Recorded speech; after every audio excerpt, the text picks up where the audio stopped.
he's building a case for the resurrection of Christ. He's building it throughout the whole chapter. And today we're going to be looking at 1 Corinthians 15, 35 through 41, where he talks about another aspect of the resurrection. So before we do that, I want to just get you up to speed on what Paul's been talking about up until this point. Earlier in the chapter, Paul gave different arguments and things to consider concerning the resurrection of Christ and the resurrection of the dead. And the first piece of evidence that Paul gives is the over 500 eyewitness accounts of the resurrection. There were over 500 people who saw Jesus risen from the dead. And rather than deny their testimony by being threatened by persecution and death, they stood on their testimony and they never denied it. And some of these people lost their lives for the sake of their testimony. They would not deny that Jesus had risen from the dead, and they claimed that they had saw him. They saw him risen from the dead. Now, what's interesting about this is some of these people didn't believe in Jesus until after his death. Paul was one of them. James was another. And this just begs the question, if they didn't believe in Jesus during his life and death, what caused them to believe in him after he died? If Jesus never rose from the dead, that should have solidified their unbelief. And the only reasonable explanation is that what Paul is saying here is true. They did see Jesus risen from the dead. Jesus did appear to them, and that's what caused them to have faith. That's the only explanation that makes any sense. And all the other ones are just wild and crazy, in my opinion. The second thing that Paul brings up is if Christ has not been raised, the faith of Christians is worthless and they are still in their sins. If Christ hasn't been raised, that's the worst news of all time for Christians. Because the Christian faith is built on the death, burial, and the bodily, literal resurrection of Christ. You cannot get around that. There's no way around it. If Christ was not raised, Christians have no hope. Our hope is built on the resurrection of Jesus Christ. Number 3, Christ's resurrection was the first fruits. And of course, if there's a first fruits, there's also a harvest to follow. Paul says Christ's resurrection it's a taste of what's to come in the future. Because Christ has been raised from the dead, Christians can expect to be raised from the dead. In just the same way Christ was. They'll be raised to immortality. Paul talks about that later on in the chapter. So we have hope because Christ has been raised. So his resurrection affects us directly. It does matter. It's a huge deal. Number 4, if Christ has not been raised, then the practice of being baptized for the dead is worthless. And Paul applies that to the Corinthian church. That doesn't really apply to us. But Paul points out to the Corinthian church, if you don't believe in the resurrection of Christ, then your practices conflict with your beliefs. You're actually not even living by your beliefs. So he's exposing them for this. He's saying, what you're doing doesn't even make sense if Christ hasn't been raised. Number 5, Paul's labor and suffering for the kingdom is all in vain if Christ has not been raised from the dead.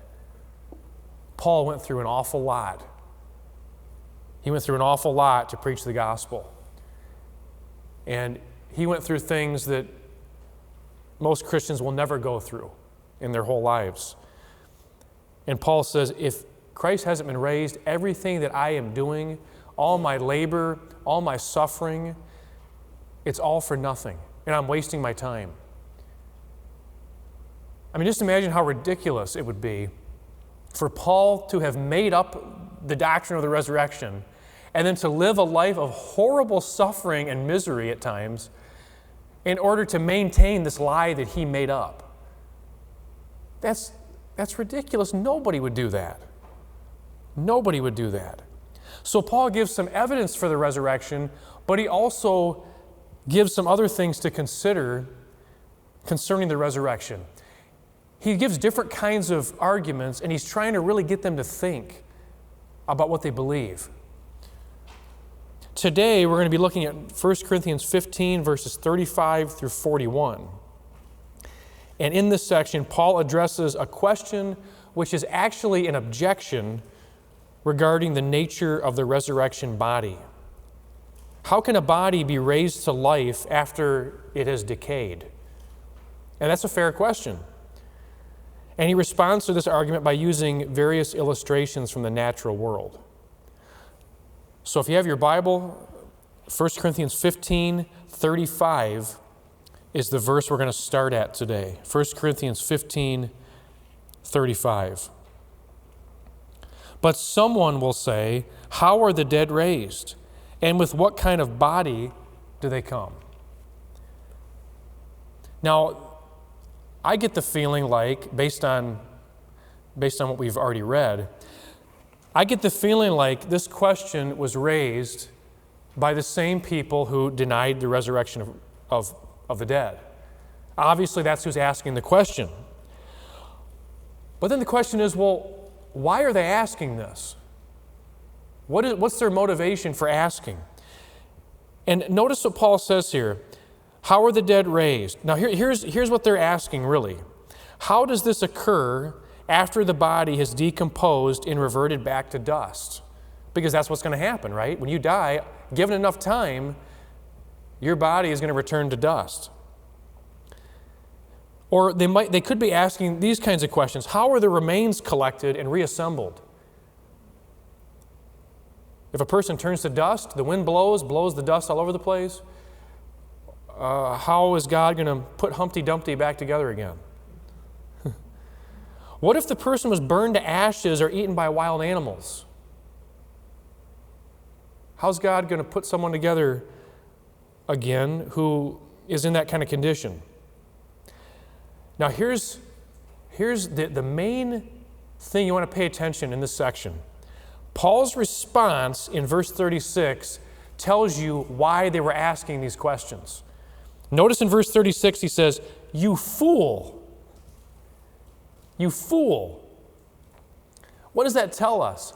Well, I can tell you right now, Paul, if this was someone who was just a sincere seeker and they were asking these questions with a pure heart, Paul would not have responded by saying, "You fool." That wouldn't be very nice for him to do that, right?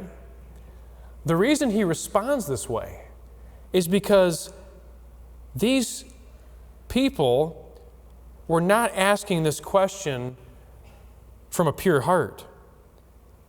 They were asking this question as an objection, as an argument against the resurrection. They're using human reasoning here. Remember the Sadducees used a similar ploy when questioning Jesus about the same subject? Remember the Sadducees came up to Jesus? By the way, the Sadducees, unlike the Pharisees, they didn't believe very much. They didn't believe in angels, demons. They didn't even believe in an afterlife. And they came up to Jesus with this question. They said, hey, there's this woman, she was married 7 times. She outlived all of her husbands. And at the resurrection, whose wife will she be out of the 7? In other words, they weren't asking the question because they wanted an answer. They were asking the question to trap Jesus. And here's some wisdom. You can't trap Jesus because Jesus is the King of Kings and Lord of Lords, and he's a lot smarter than us. And Jesus responds, of course, with an excellent answer. And by the way, Jesus knew this because Jesus lived in heaven before he came to earth. He had firsthand knowledge of this. He says, when you're resurrected, you're like the angels. You're not married to anybody at that point. That's not the way it's going to work. Heaven is going to have a different system, so to speak. It's not going to be like here on earth. They didn't ask him anything more. So they weren't asking this question to gain knowledge. They weren't asking this question because they really wanted to know. They were just trying to be critical. They were trying to trap Jesus. And that's what's going on here in 1 Corinthians 15.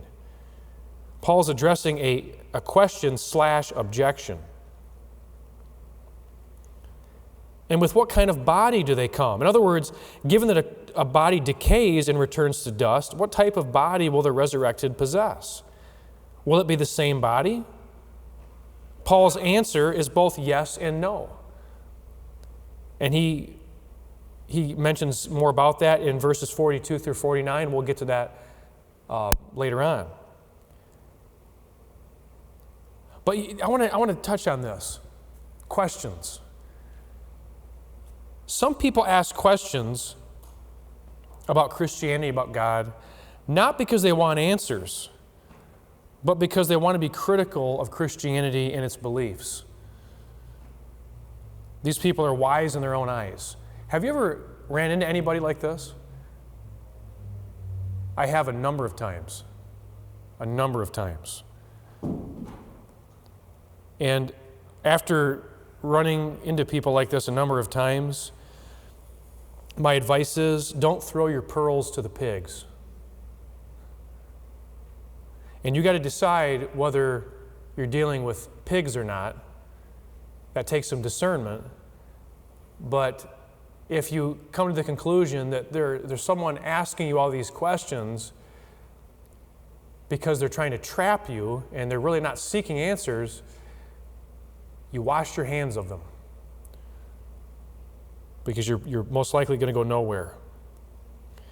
Now, that doesn't mean you stop praying for them. You can continue praying for them, but as far as conversation goes, sometimes you got to wash your hands of people. Now, in this section, Paul answered these questions not for the sake of those who asked. Paul's addressing these questions not because the people that asked them were being sincere and really want to know the answers. The reason Paul answered these questions is for the sake of the Christians in the church who were being misled, who were being confused by all this. That's why Paul's getting into this, for the sake of the church. Now, let me talk a little bit about sincere questions. It's okay to ask questions. Asking questions is a good thing. And actually I would say if you're a Christian and you don't ask any questions as you read the Bible, you're not thinking. Because I've read the Bible several times over, and I tell you, there's not a single time that I've read the Bible that I didn't stop and go, what exactly does that mean? Or, not only that, but God, why did you do this in this situation? God, why did you allow this to happen? I ask questions like that all the time. The Bible is filled with examples of people questioning God about various things. Look at the book of Job. When his life turned upside down and Satan took everything from him, Job was sitting in the ash heap asking God, why has this happened to me? Why has this happened? And God didn't strike him dead for it. Actually, God blessed him in the end. But Job questioned God. And how could you not in a situation like that? The Psalms are filled with questions directed at God. Over and over and over again. The psalmist asks, God, why have you forsaken us? God, why don't you go out with our armies anymore? God, why have you let our enemies trample us down? Why don't you fight for us anymore, God? Have you rejected us forever? These questions are all throughout the Psalms. And it's in our nature to try and make sense of things. We want to know, why do things happen the way they do? I've studied this subject over and over and over again, the subject of suffering, and I still find myself asking, God, why did you let that happen to that person? I still ask that. And not because I'm trying to be critical, but because I care about my own faith. And sometimes these things can shake us a little bit. So asking questions is not a bad thing. It depends on your motivation. Again, if someone's asking questions just to trap somebody or just to be critical, that's not a legitimate reason to ask. But I've had questions over the years, many questions. And a lot of those questions have been answered. Some of them have not. But I love God's invitation in Isaiah 1:18. Remember God's invitation to Israel? Come now and let us reason together. Let's have a conversation here. Let's talk this over. God, you see, when we have questions or when we have uncertainty about something, God invites us to come and have conversation with Him. Let's talk this through. Let's see if we can figure this out together. I love that about God. Some people think that if you question God, that's a lack of faith. I don't really think that. I don't think that at all. I think when you question God, what you're saying is, and this is just from my perspective, when you're questioning God, it's almost like you're saying, God, I do trust you, and that's why I'm wondering why this is happening. I do believe you, and that's why I'm wondering what's going on here. So I don't see it as a lack of faith. At least not when I ask. Usually it's not because I'm lacking faith, although sometimes my faith does get shaken at times. But when I ask God all these things, I want to know. I want to know. And there's really kind of two things, I guess, that can happen. The first thing is if you have questions, some people let their questions be a stumbling block to them. And they think, well, if I can't find the answer to this, well, then I'm done with God. I'm done with Christianity. They can't answer every question I've got, so I'm done with it. By the way, I want to say this. I believe most questions can be answered. Can all questions be answered? No, some things are unknowable. And the things that can be answered, the church needs to have answers for people who are seeking the truth, for skeptics, for atheists, whatever. The church needs to have answers for people. Actually, in Europe, Christianity is just about over with. Christianity in Europe is just about gone. I had heard recently that there's something, I want to say it's between 1% and 5% of people in Europe are church attenders. Churches now they've turned into bars, movie theaters, restaurants. Churches are no longer in style in Europe. Christianity is about gone in Europe. Secularism has taken over. And you know what's interesting is they took a poll and they asked people in Europe, they said, why is it that you're no longer going to church, or why is it that you're not considering Christianity? And you know what the number one answer was? The church cannot answer my questions. That was the number one answer. So the church needs to have answers. We can't answer every question because some things are unknowable, but we need to have answers. We need to think about what we believe. We need to take our beliefs seriously, and we need to know why we believe what we believe. I'm astonished sometimes when I talk to people about their beliefs, and I'll ask them, why do you think that? And they don't know. They just don't know. And basically they believe that just because they're supposed to, I guess. So some people let their questions drive them away from God. But I want to encourage you to use them as motivation to seek God. If you have questions, rather than letting those drive you away from God, you need to be seeking God. God, I want these things answered. And God, I know that there's questions that only you can answer. So I want you to help me with this. The Bible says, if you seek, you'll find. If you knock, the door will be opened. If you ask, it'll be given to you. It's Matthew 7:7, Jesus mentioned that. Actually, a better translation, and this doesn't come out in English so much, but a better translation is, keep asking, keep seeking, and keep knocking. You need to do it more than once. You keep on doing this. I like in Psalm 73, Asaph was greatly troubled by the prosperity and success of the wicked, and he could not make sense of any of this. He was looking around and he was seeing how the wicked were so prosperous and how they were thriving and how they were so successful at everything, and their family life was great, and things were just going so well for them. And he's going, boy, God, if they're wicked, why are their lives so good like this? And this was causing him a lot of trouble. He thought, am I wasting my time following God? If they get a life that's this good, being wicked, and my life is not even as good, being righteous, maybe it's not worth being righteous. Maybe it's not worth it. And Asaph, he says, eventually what happened was, when he entered the sanctuary of God, God gave him the answer. And you know what the answer was? All the prosperity of the wicked is temporary. It's all temporary. It's not going to last. So here he is on the brink of walking away from God, and God gives him an answer. And Asaph was closer to God after that than ever before. Read Psalm 73, it's all there. Some questions we can't answer, and we're going to have to wait until we get to heaven to have those answers. But in the meantime, we need to keep trusting God, and we need to focus on what we know, not on what we don't know.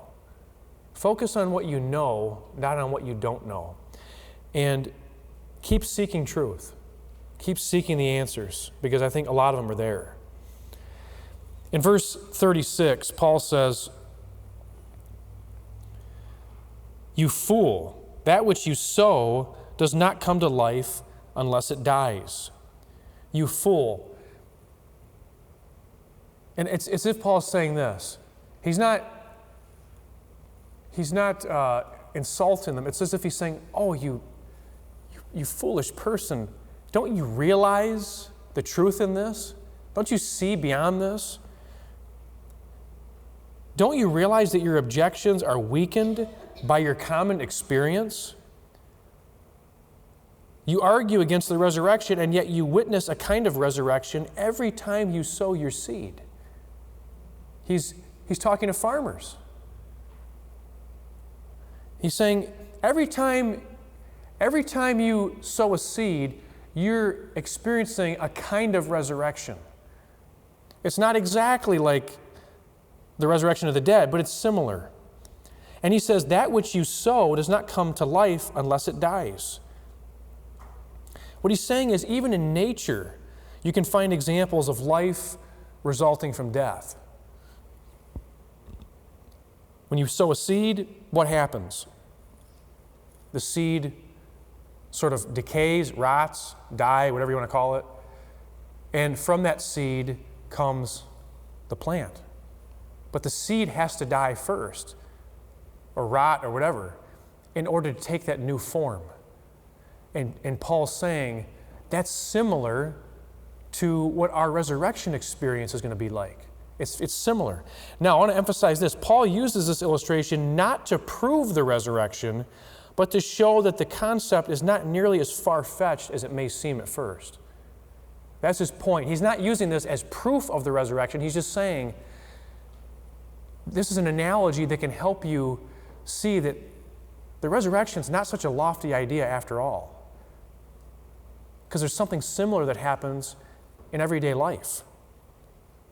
And this is a good strategy to use when speaking to skeptics about the claims of Christianity. Sometimes analogies can be really helpful. Analogies aren't proof. Analogies aren't meant to be proof, but they can make ideas easier to understand and accept. So don't hesitate to use analogies with people. That can be so useful when reaching people and talking to them about the gospel.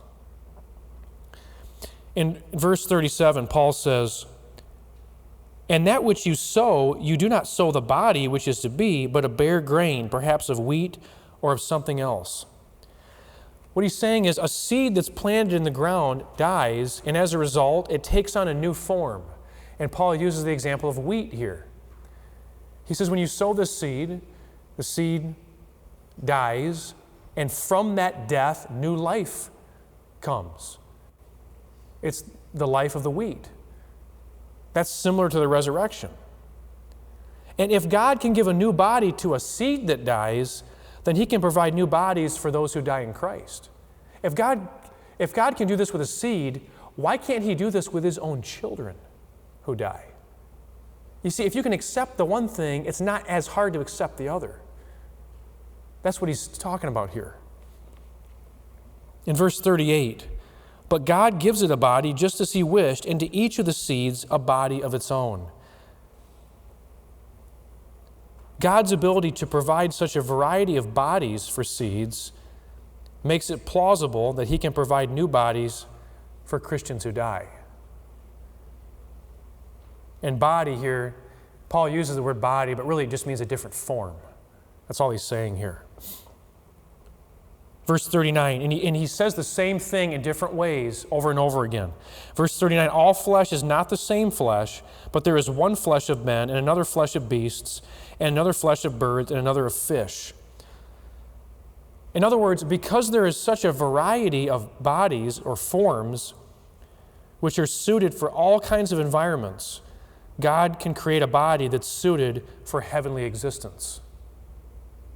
You look at all these different plants, different animals, all these different things, and all of these things are adapted to their environment.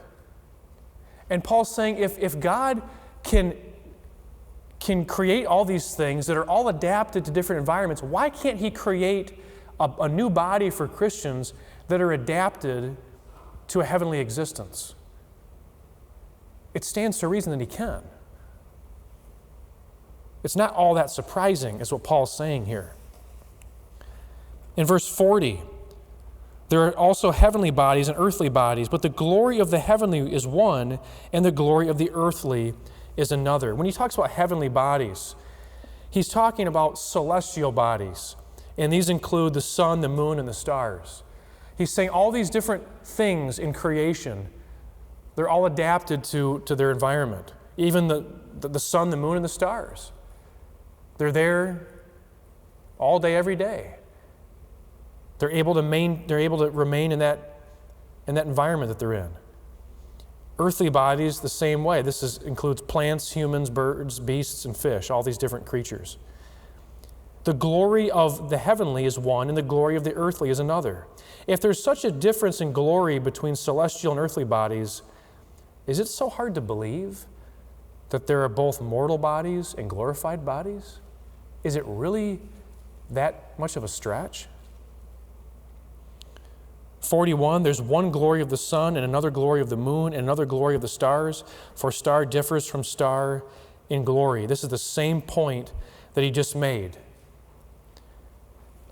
Now I'm going to be honest with you, and like I already said, Paul doesn't set out to prove beyond any doubt that the resurrection of the dead is going to happen because of these things. Paul isn't using a seed becoming wheat or the variety of different bodies on the earth as proof of the resurrection. But here's what he's saying. He's saying, listen, if all these things are true, if God created all these different things in all these different ways, why is it so hard to believe that he can create a body for you that's immortal? Why is it so hard to believe that there's a different kind of body that we're going to have at the resurrection? It's really not that much of a stretch. That's what he's saying. Now, I didn't answer all these questions. I didn't talk about how God's going to deal with people that have been burned to ashes, or people that have been eaten by wild animals, or whatever else happens to people. I didn't answer those questions because I'll tell you why. I don't know how God's going to do that. Who can answer a question like that? I don't know how he's going to do that. And I'm not about to write a book on it. I don't know. But you know what, though? even though I don't know how God's going to do it, I know who's going to do it. And listen, if God can create a universe like ours using nothing but his own power, why in the world would we think that he can't create resurrection bodies for believers? I mean, look at his power. Look at his wisdom. I mean, I don't have a doubt in my mind. I don't need to understand how he's going to do it because I know who is going to do it. And I know he has the power to do that. Listen, faith is based on evidence, as I've said so many times before. It's not based on nothing, it's based on evidence. But there are things that we have to accept sometimes that don't make perfect sense to us, or we don't understand exactly how this is all going to work. And we have to accept that. And I'm not saying we throw away common sense and we don't think through things. But you don't need to know every detail about everything to have faith. You know why? Because we have enough to work with. We have enough evidence. We don't need absolute proof. We don't need all that. We have what we need. And with the stuff that we don't understand, with the stuff that doesn't make sense, we go, you know what? God's track record speaks for itself. God has given me more than enough reason to trust him when it comes to other things. Who am I to not trust him when it comes to this? Who am I to doubt him when it comes to the resurrection of the dead? And for some people, they're going to go, well, I need a scientific explanation for this. You expect me to believe in the resurrection of the dead without some scientific evidence? Well, I do expect you to. Because Jesus rose from the dead. Jesus brought himself back from the dead. And God created the universe, and there's so many other things we could go by. We have things to go by. We have reasons to believe. Do we have absolute proof? Well, not absolute proof, but we have enough to go by. And we have to have faith that God's able to do the impossible because he's already done the impossible. So that's really what we have to keep in mind. When I was young in the faith, I used to think that I basically had to have an explanation for everything that everybody asked me. And I still try that. I put a lot of effort into giving good explanations for things. The church needs to have explanations for things. But I'm going to be honest, there's times where I just go, I don't know. I don't have an answer for that. But there's enough to go by where we can have faith and our faith can be solid. So I want to encourage you with that today. Don't let your questions drive you away from God. Let your questions bring you near to God. And like I said, many of those questions can be answered. Let's go to the Lord in prayer.